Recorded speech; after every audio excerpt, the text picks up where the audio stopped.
Les États-Unis célèbrent les 50 ans du hip-hop et les femmes n'ont pas été oubliées pour leur contribution à cette industrie musicale. Elles ont été reconnues comme auteurs de chansons, rappeuses et même DJ dans l'industrie du hip-hop qui a évolué au fil des ans depuis 1973.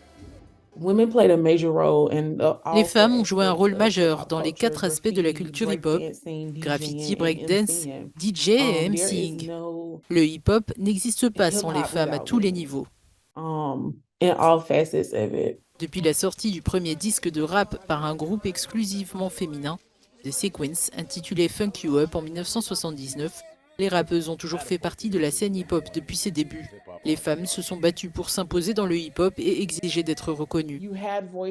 Vous aviez des voix comme MC Lyte, comme Yo-Yo, comme Roxanne Shanty, au tout début, et plus encore au fur et à mesure que nous progressions, où il y avait des voix féministes très fortes qui, par leur simple présence, résistaient au patriarcat, à la misogynie et au sexisme dans le hip-hop. Rachida Frost a commencé sa carrière dans le hip-hop en 1981. Elle était alors une enfant curieuse et dynamique, prête à toucher et à explorer tout ce qu'on lui présentait.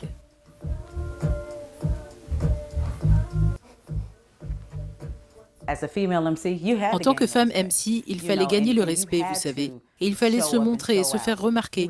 Il fallait être capable de se battre avec les gars et si on n'était pas capable de le faire, on n'y arrivait pas.